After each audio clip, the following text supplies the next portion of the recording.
everyone, and welcome back to Shine Like a Diamond. It is Thursday morning, so if you watched my video last Thursday, then you know what time it is. It is time for Throwback Thursday. I started this segment last week, and I started it off with the bear story. So if you haven't seen that one, then you should definitely go back and check it out because it's a good one. It's definitely one you don't want to miss. So anyways, I hope you guys are all having a good Thursday so far. I have not done much this morning, but get up and feed my daughter and take my dogs to the bathroom. Unfortunately, it's kind of crappy weather outside. We've had like beautiful, beautiful sunny skies and like hot days the past, I don't know, week at least. And today it's pretty cloudy out and not super warm, but that's okay because we could use a cooler day to cool the house off a little bit and not be getting quite so warm. We moved into this place about 9 months ago, and we've lived in this complex though since 2012, but we got a nicer, the biggest apartment that they have here, and now, unfortunately, we are on the side. Our big windows are facing the west side, so we get the afternoon and evening sun, which is, in the summertime, the hot one. Whereas our other apartment was facing the north-south way, so it was a lot easier to keep it cool. We do have 2 air conditionings, though, in this apartment, so I will be able to, keep it cool. I just haven't used them yet because, I guess I've used them twice, but I'm kind of cheap, I guess.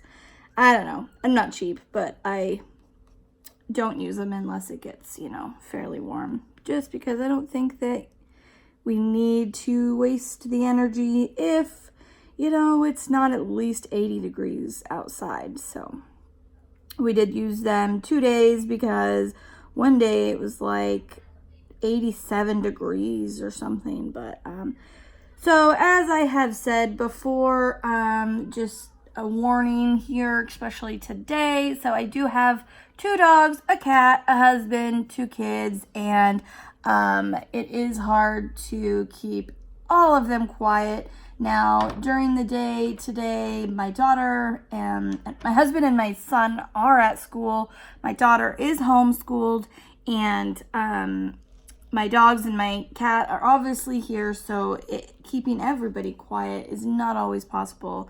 My daughter has some friends outside kind of playing right by our door, so you might hear them, but so if noise in the background really, really bothers you, then my video might not be for you. But I try to keep, as most background noise as I can, quiet, but like I said, some things are just impossible. If I have people walk by my door, somebody come to my door, my dogs are going to bark, and I'm okay with that because, that's one thing that I like that they do, because then if somebody comes to my house, especially if I don't know them, they're going to let me know, and they're also going to let those people know, like, hey, we have dogs here. So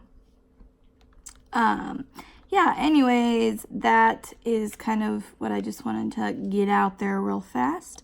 Today I am working on The Princess and the Frog. I've been working on this one for the past 5 days so far. Let's see if I can kind of bring my camera up. I'll show you what I've got done here. So I have, this one is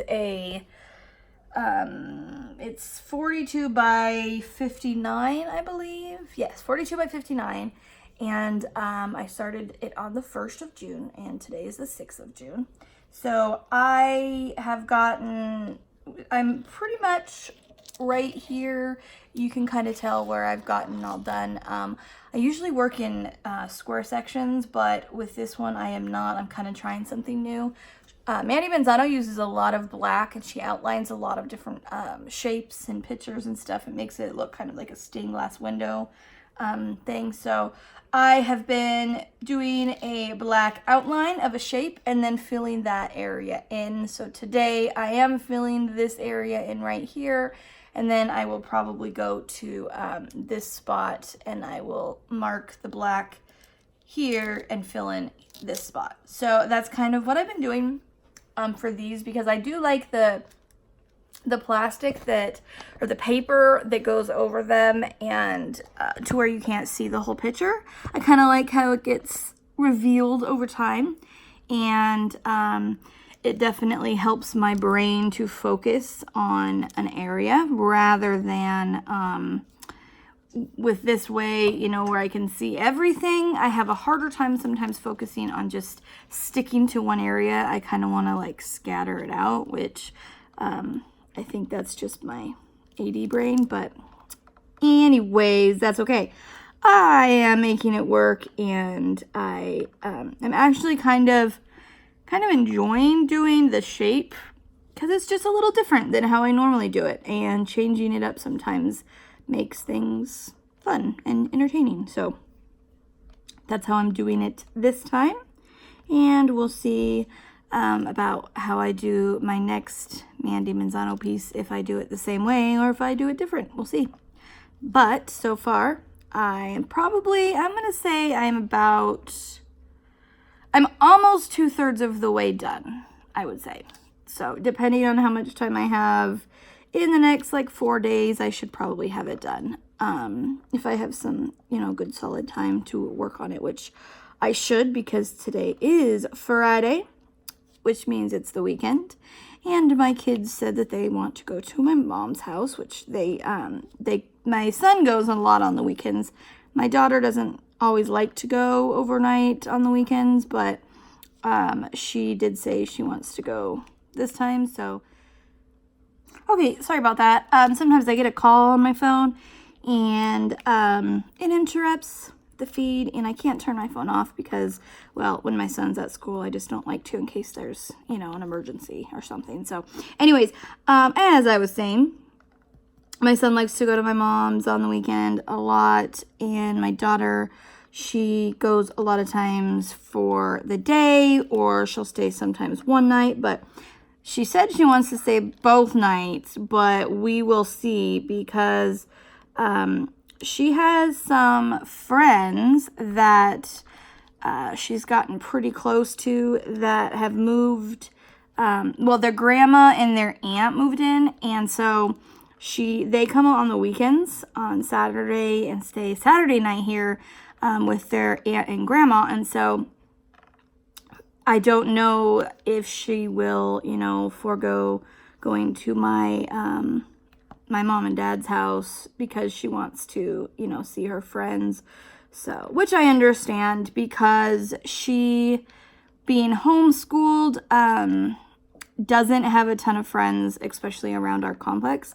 She's had quite a few friends here over the years that we've lived here, but right now they have pretty much all moved, and she hasn't met anyone new yet. But it is summertime, and we have a pretty nice sized pool here, and so every summer she does meet people, because we are regulars to the pool.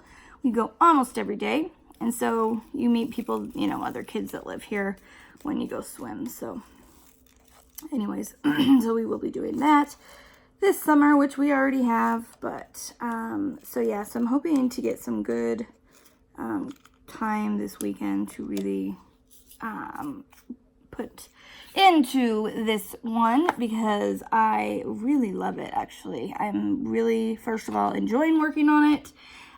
Second of all, I can't wait to see it like finished, because it is just, it's turning out so beautiful so far, and it's going to be amazing, I think, when it's completed. So, and I don't think, I've seen somebody else do it, but I don't think that by seeing that one done, I don't think the camera does it justice without seeing it in person. All the sparkle and the, with the AB diamonds and everything, it's just gorgeous. So, but anyways, so I was trying to think of, I want to start out, you know, this series with really kind of lighthearted, funny stories for you. And, you know, if I get into some later that maybe are a little more serious, then that's fine. But I wanted to kind of start out with some funnier stories of my childhood, or things that happened, you know, when my kids were really little and stuff like that. And so I kind of was thinking of a couple today that I wanted to say. And so yeah, one I have is fairly short. So I thought I would tell you that one, and then I would tell you a second one. So the first one I have happened when I'm thinking I was about 8 years old. And this one kind of goes with last week. It happened when I was when we were camping.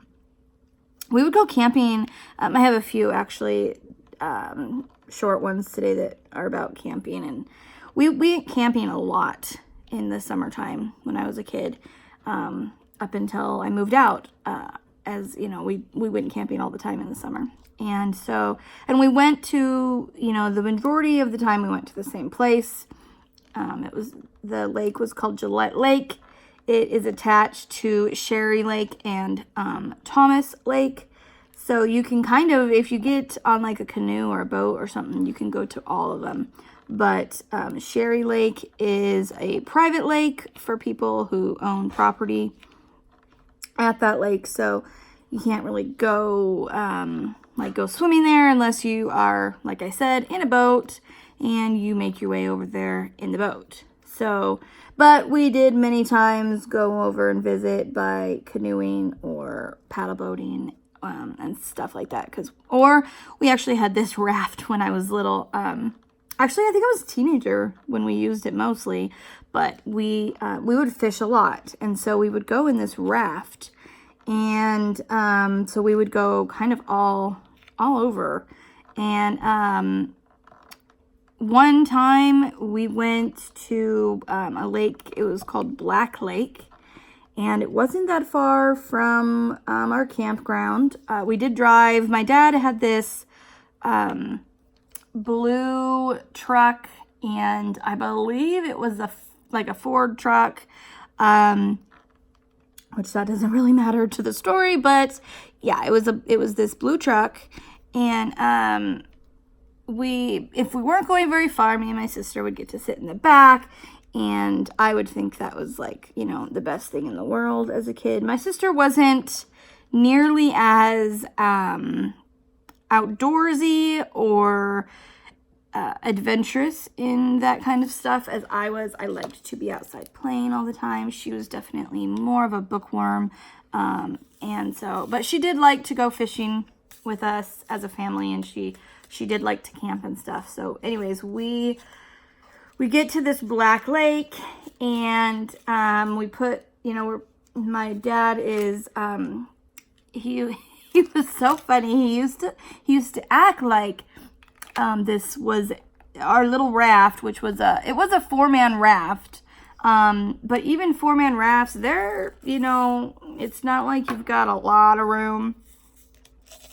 And anyways, my dad, instead of like carrying the raft into the water, he would like back it up on the boat ramp, as if like he had a real boat. And it was pretty funny. So he'd be backing the boat up, and we would, you know, jump in the water and take it off of the top of the truck and pull it in. And anyways, and then he would go and park the truck, and we would wait for him. And as we were waiting for him, we were looking down we were in, you know, it was pretty shallow water right there while we were waiting. This was not like a lake that you would have wanted to really jump in and go swimming at. It wasn't really one of those kind of lakes. It was just not, it was pretty mucky in areas, and so it just wasn't one you would want to really jump in and go swimming.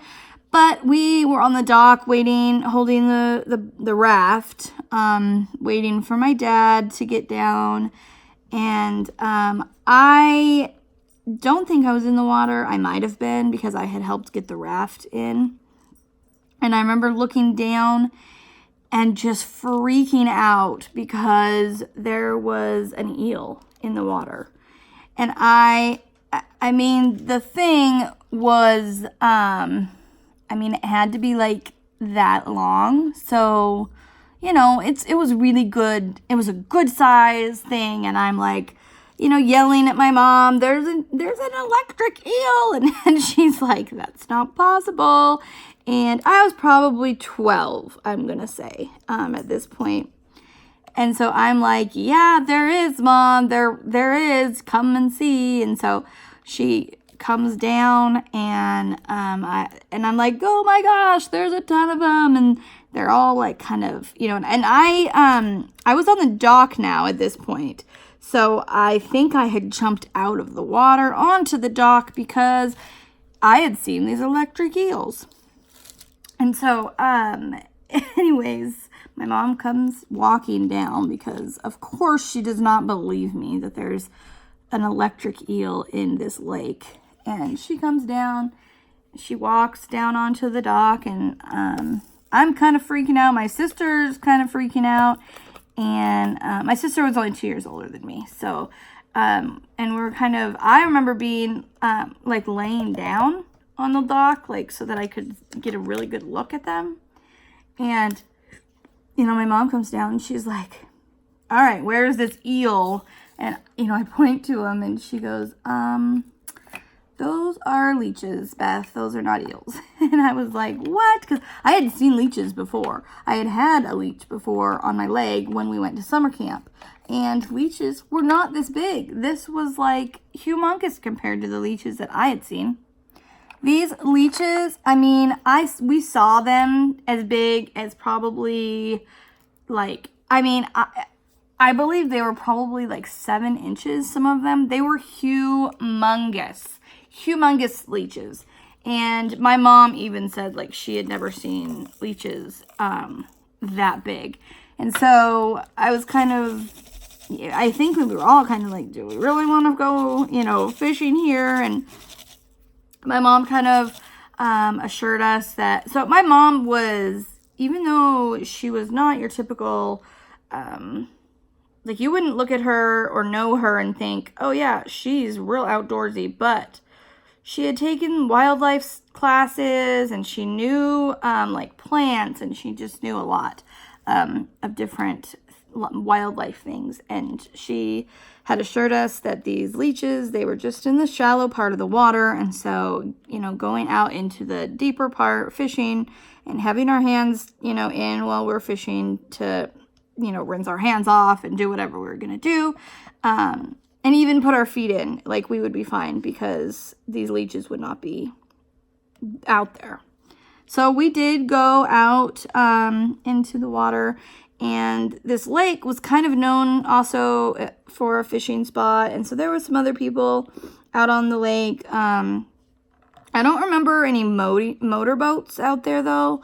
Mainly it was like, you know, some canoes and stuff, and it was really quiet though that day. I remember it being really, really hot that day, and we at the lake had like this, it almost was like a pond, but it was the part of the lake that was attached to it.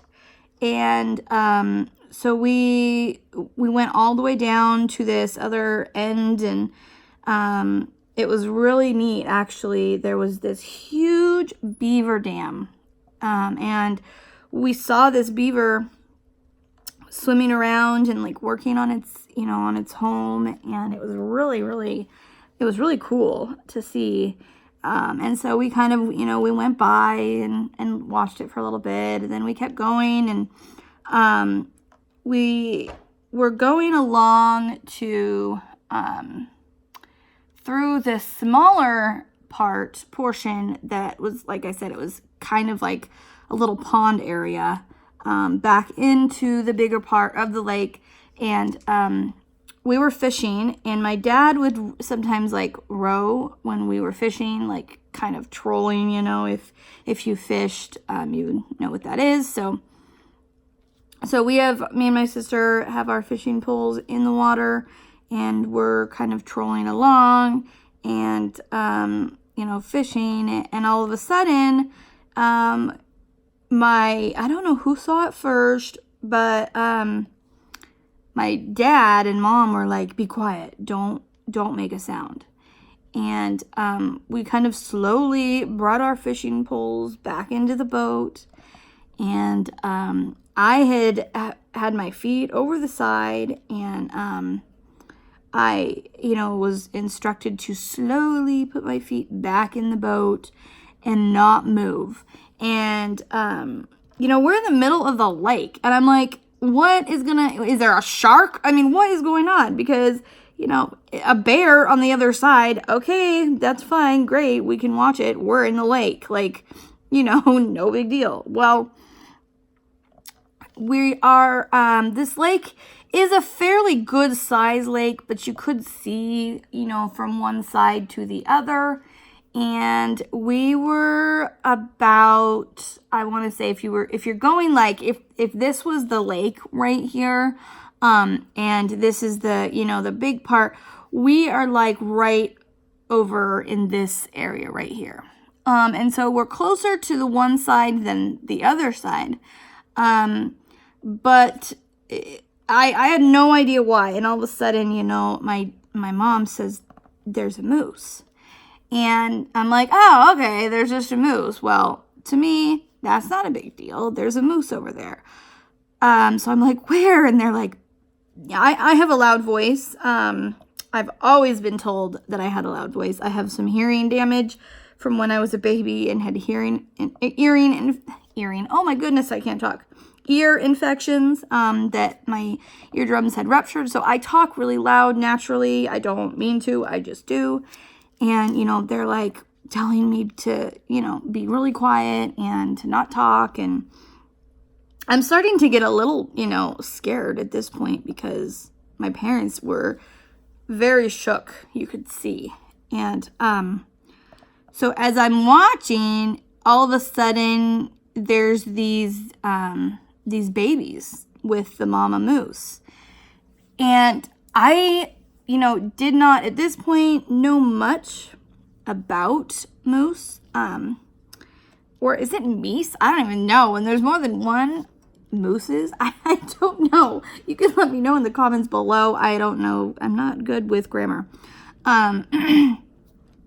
Anyways, so there's these baby moose and the mama moose. And so, my mom is kind of whispering to us that, the mama moose will protect the babies at all costs, and that they are incredible swimmers. And, if the mama felt threatened, she could easily swim to us and kill us in the water where we were. And remember, we are in a little 4-man raft, not a boat, a raft. As much as my dad might have liked to pretend it was a boat, it was not a boat. And so, I'm like, freaking out, but I'm staying still. I remember shaking. I remember being really scared.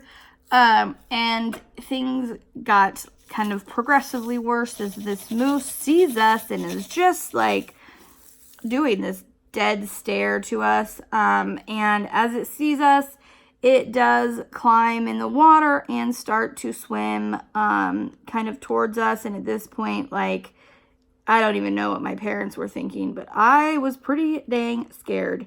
And I remember, I don't know how long we sat there with it in the water just staring at us. and it stared at us for a good while we just sat there, you know, quiet as and still as we could to not be threatening, because, well, you cannot, you're not gonna, moose are incredible swimmers, and they are not only incredible swimmers, but, you know, they can kill you on land and in the water very easily with their humongous rack. And so you really don't want to mess with a moose. You don't want to piss off a moose. You don't want to threaten a moose when it has babies. Like, that's kind of like, you know, threatening a mama bear with babies.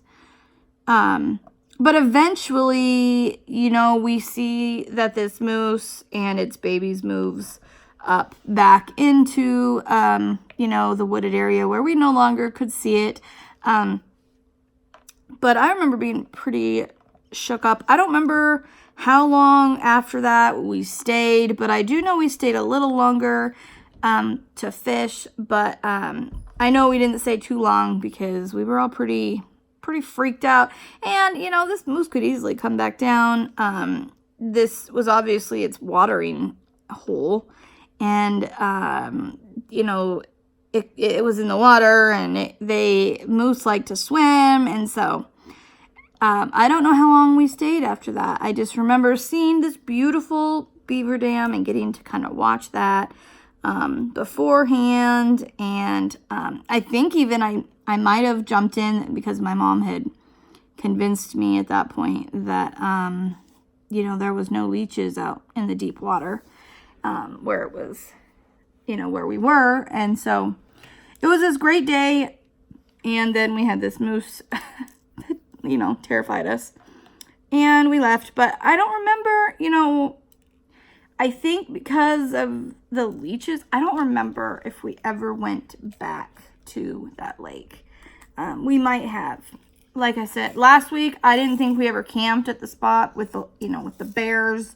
If you haven't heard that story yet, you'll have to listen to that to hear, you know, the whole bear story. But I didn't remember if we had ever camped there. My mom, you know, commented and reminded me that we had camped there a couple times, but not for, you know, more than a night or two, because it just wasn't exactly a place that you'd want to be camping at.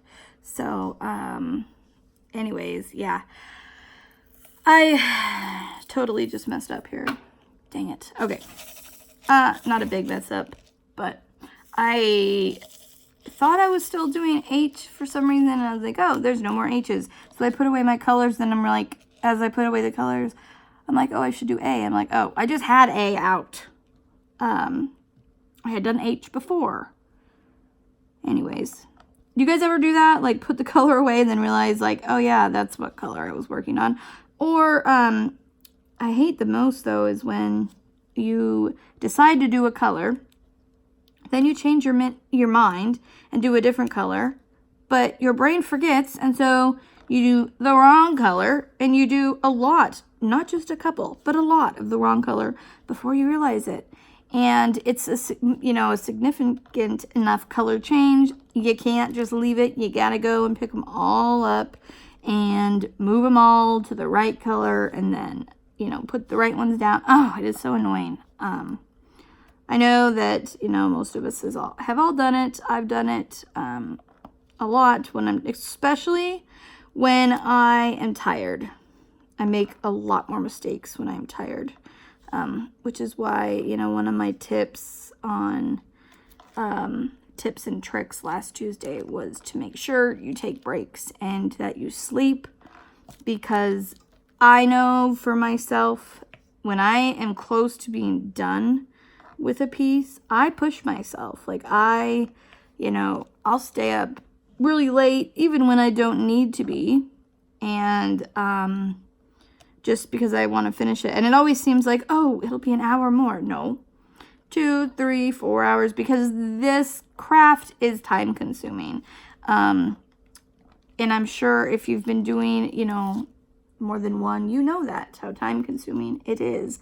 If you watch my Whip It Wednesdays, you know how time consuming it is, because I had somebody on this week, yesterday's, that I don't even think she was half done with hers. And she had been counting the hours, and so far she had worked on this piece for 206 hours. Granted, yes, it was a big piece, but still, 206 hours. That's a lot of time. And so I get excited when I'm close to being done, but then I make mistakes. So it is really important to take breaks and to sleep, especially if you're working on a flat table. Like today, I have my table flat. It is easier sometimes, depending on where I am in my piece, and if how I'm going to be recording that day. And so today, where I was at and that I was recording, it was easier for me to have my table flat. But if you don't have a table that can slant, then you definitely want to take breaks, because you can get a sore neck and back, especially if you have, neck and back problems already. You want to make sure that you are being careful and mindful of that. Because, if you're anything like me, you can sometimes push yourself when you shouldn't, and then you pay for pushing yourself, and you don't want to do that. So, because then you might end up, not being able to work on it for a couple days if you really do strain your back. Or, even if you do have a good table that you can tilt up, you can strain your eyes and give yourself a headache. And so it's just important to take breaks. And so along with the bear and the moose story, this just kind of goes with one of those, it's just kind of a funny, these next two are just really short, but the the one I'll say first, because it kind of goes along with the wildlife. Before, I don't remember how young I was, but before my parents had bought a trailer, we still went camping a lot, and we slept in tents. Well, we must have been old enough that my parents felt like me and my sister, were old enough to have our own tent, and my dad and my mom shared another tent, right beside us. And we were again at, I believe, Gillette Lake, and we were sleeping, and it was like, I want to say it was real early in the morning, like maybe like 4 or 5. It was getting light outside. I was awoken by a sound, and this sound, oh, there's my other tray. My goodness. Okay. Couldn't find my other tray, and it was hiding under my painting. Anyways, the sound woke me up, and I kind of roll over. My sister's completely asleep, and I, kind of say, "Mom," really, really quiet, and I don't hear an answer. And this sound, I'm like, there's a bear right outside our tent. And I'm terrified.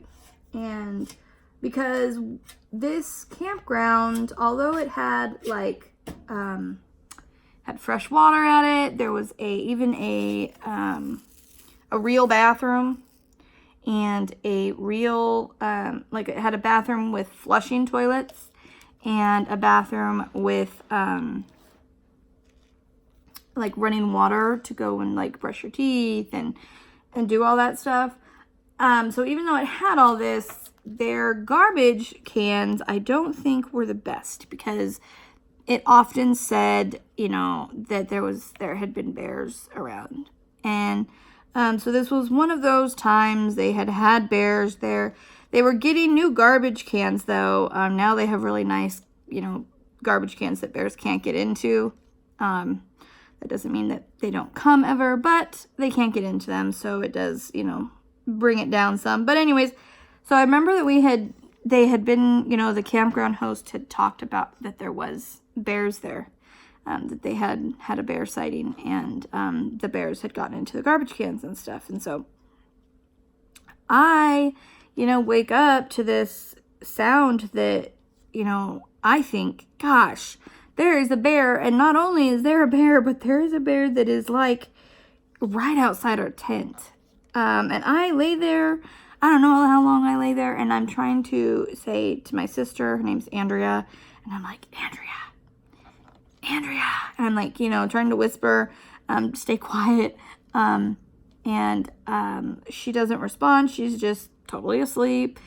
And I don't know how long I laid there trying to wake her up calmly and nicely, but she was not responding to my calm or my nice. And I decide, well, I bet if I slap and pinch her cheeks, she'll probably wake up. And so I did. I don't know what possessed me, but you know how like on TV when they have a grandma come on and they have the grandma pinch the kid's cheeks and kind of go like, oh, aren't you cute? And so I did that, and she kind of didn't really wake up all the way. And so I then kind of like lightly slapped her cheeks, and that's when she then awoke. And, she was not happy with me. She was like, Beth. And I'm like, shh, and she's like, what is your problem? I'm like, there's a bear outside the tent. And of course she believes me. And so she's like, what? And I'm like, listen. And so she hears this sound. And she starts to kind of panic. And she's my older sister. I kind of was hoping she'd wake up and make me feel all better, and that's not what happened. Anyways, so she's kind of like, and I think we were like kind of talking like, what do we do? And we were trying to be quiet because, well, we didn't want this bear to like know there's humans inside of this tent, which I'm sure they already did because, bears know, they could smell us, I'm sure, but, anyways, so we're kind of like whispering and I think kind of deciding like what we should do. And all of a sudden, we hear my mom, and she says, Beth. And I said, Mom, there's a bear. And she goes, no, there is no bear.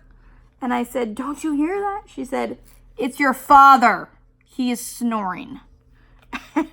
And we died. I mean, we were laughing so hard, me and my sister were.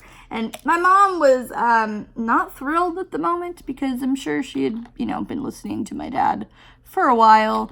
But I don't know how long. But we had been, pretty quiet until a certain point when she heard us. Then she decided to, tell us, like, yeah, there is no bear. Your dad is just snoring incredibly loud. So be quiet. Go back to sleep. And I don't know if we did, to be honest with you, because, well, yeah, we had thought there was a bear outside of our tent. So we have lots of bear stories. Okay, sorry about that once again. I don't know who's calling me, but it's nobody that I know, and I need to give my son's school my house number, because that's what I use our house number for, is, more like emergencies type things, like people who, if somebody calls my house number, like, I know I need to answer because I don't give that house number out to that many people.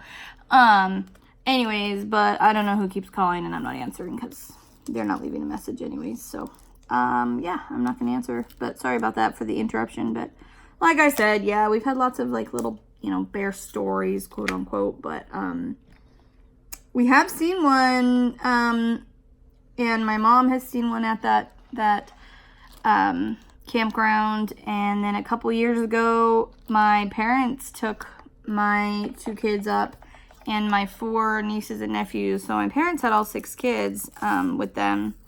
And there had been some bear sightings. And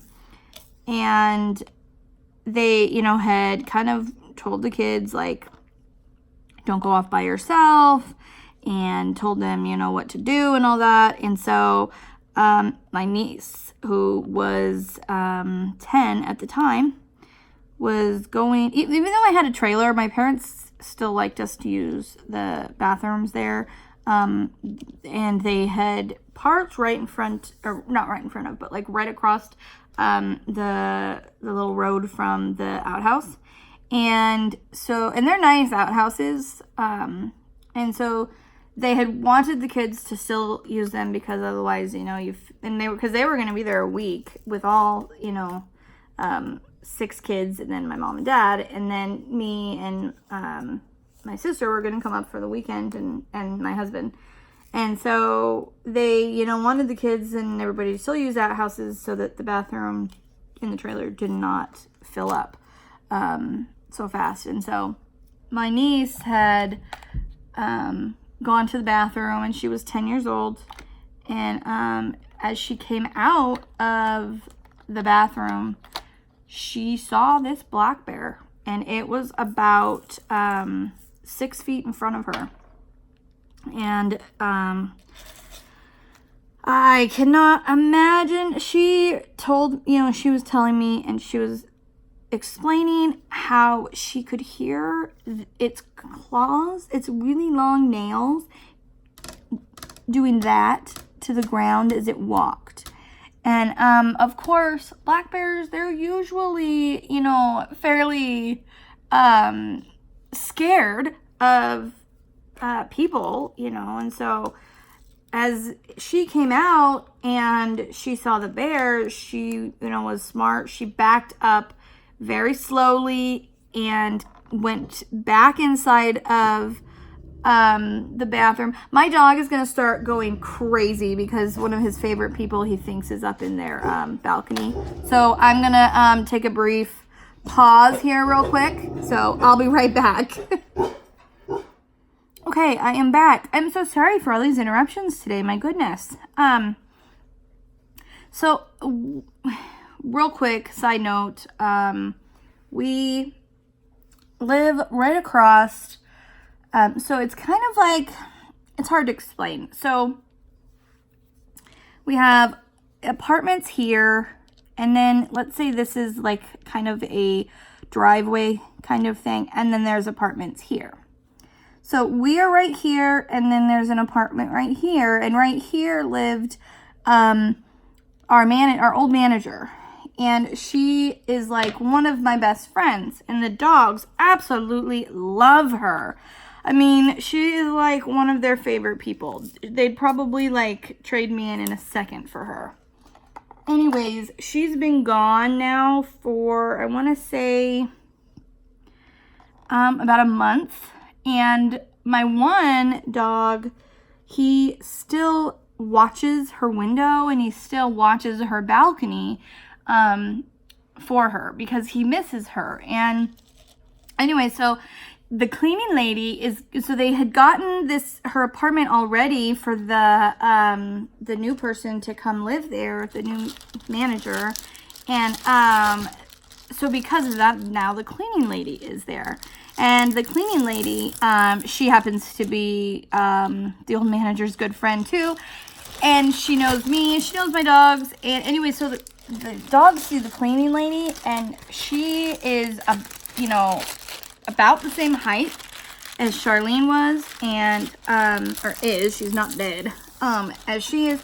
And she has nice, you know, short blonde hair. And so they saw her in the window and assumed, of course, that it was Charlene. And then she came, and they kind of were watching, you know, somewhat quietly. And then she came out on the balcony, and that was it. Like, they were like, you know, he just, yeah, he always did that when she would come outside. He would, you know, bark and get excited. He's very talkative. And so when he gets excited, he barks. And so I would always, you know, let him go outside, and she would talk to them from the balcony. Well, so I had to go and show him, like, no, honey, it's not her. Because he was like, he would not have stopped. And he definitely misses her. Now, poor guy, he's laying on my couch, and he's just, his head is up, watching out my window, looking up at the balcony. So I'm going to have her come in and give us an visit. Lincoln, quit. Hey, look. Quiet. Quiet. Hey, Lincoln, head down. You whisper then. Whisper. Anyways, yeah, he's having a hard time with her being gone because she used to come over every single day and she'd visit them and us, and he would see her out there every day, and now she's just gone. And yeah, she's definitely one of his favorite people. So he's whispering. I have taught him because sometimes dogs, they feel the need to bark, especially when they see somebody outside that they don't know, or, you know, he's just so talkative. So sometimes I will tell him to whisper, and so he will then bark quietly, very quietly, almost under his breath. So yeah, and then it's funny because when I let him outside to go and see that it wasn't her, then my next door neighbor, Marilyn, who is this elderly, she's 85 years old. She loves my dogs. She comes over at least every other day and comes in and visits. She's kind of a lonely woman. So she comes over and visits and gives them treats, and so they love her too. Well, when I went out to show them, it wasn't Charlene. Well, then she came outside because she had a friend coming over, and so then they're all worked up and hyper and stuff. So I apologize for all of the interruptions today. But anyways, so as I was saying, my niece, she did back up into the outhouse, and I don't know how long that she waited in there, but she waited, a good amount of time in there. And then she kind of peeked outside, saw I was gone, and she ran back to the outhouse, or to the campground. And my mom said that when she got to the campground, she was just like white as a ghost, and she was shaking horribly. And, she told them, and they had seen it run up into the trees, but I don't think they knew that it was like right over, at the outhouse where she had come out and seen it. And yeah, she said the scariest part though was that when it was walking, that she could hear the claws, clicking like that. And imagine hearing that and thinking this animal's gonna attack me. Well, those claws, that's crazy. That is crazy. Anyway, so she had a pretty close encounter. Of course, when I got there that weekend, the first thing I hear was her running out to my car. All kids are running to my car.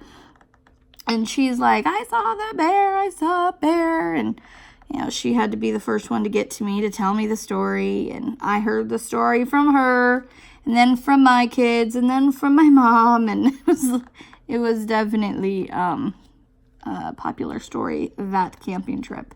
And along with that camping trip, towards the end, we were going to go at on Sunday, the day we were going to leave. We were going to pack everything up and then go down to the lake and rent a little motorboat and take the kids. My sister had took her kids home at this point already. So we were just going to take our kids out on the lake and just kind of go around on the lake and stuff. And as we have the campground host comes over to us and says we're going to get some huge winds and stuff. And by the time we were getting ready to pack up, we had these crazy winds, and we're telling the kids, sorry, it's just not going to happen. So we're trying to get out of there. Well, it was really scary because there are trees falling down around us. And so we put the kids in the trailer, and we're trying to just get everything picked up as quickly as we can. I am bringing something to the trailer, and I hear this crash right behind me. And this huge branch that could have killed me falls within a couple feet of me. And then I'm in the tent because the kids had been sleeping in a tent. And then me and my husband, when we got there, we slept in the tent with them. Well, so we're trying to like get everything out of the tent, and we get everything out of the tent. We pick the tent up, we get it all ready, and then, I don't know, within 10 minutes of that, a tree falls. And it falls right where the tent was and right where we were. It was terrifying.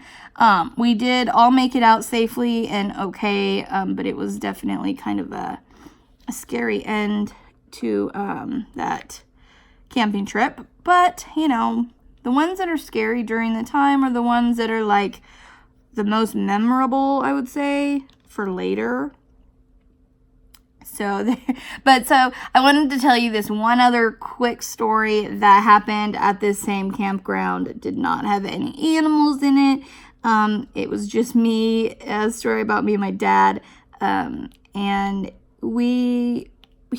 this time, I was like, I don't even know how old I was. I was probably 6 maybe or something. We didn't even have the nice blue truck yet. We were in tents for sure. And we had this old beat up truck. And I don't know, I think we were going down to get water or something in the truck. Sometimes we would drive down to the water in the truck. But it was just me and my dad. And he decided that he would let me steer the truck. And, of course, I'd be sitting on his lap, because obviously I wouldn't be able to reach pedals or anything like that, but I'm sitting on his lap steering, and we're going around this kind of corner, and I literally, I don't know what happened. I don't really remember what happened or what I did, why I did it, but I turned the wheel really fast, and we literally went into the ditch, and we were probably inches away from hitting a tree. And I remember my dad telling me we don't have to tell your mom about this right now. And so we didn't tell her, and but years later we did, and I was telling this story, and my dad was like, I don't even remember that. I'm like, oh, it happened, Dad. Trust me.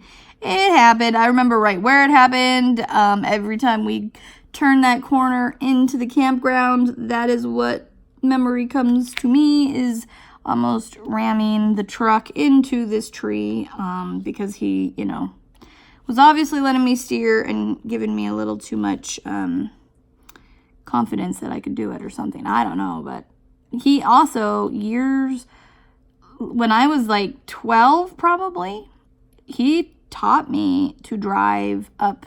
Every time we were camping, we would go to these huge dirt parking lots and rocks, and he would set up this kind of obstacle course in a way. Not obstacle course, but this, so for me to drive in, and he taught me.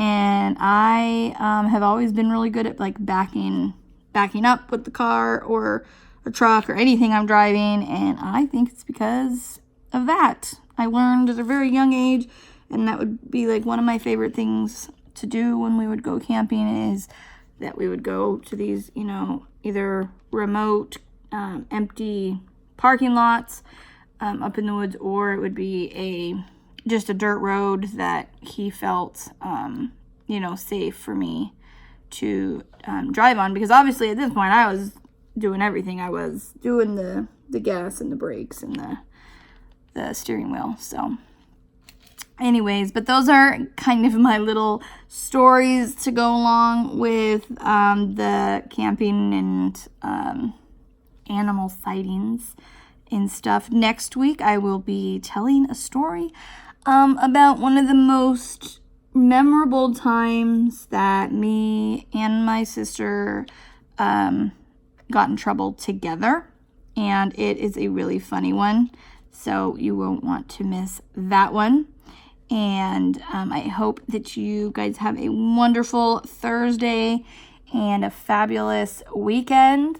Of course, tomorrow I will be getting my finished Friday video out, if I have enough of them to do. And I hope you guys just have a wonderful day. And if it's cloudy where you are, like it is where I am, don't forget to keep on shining. Bye, guys.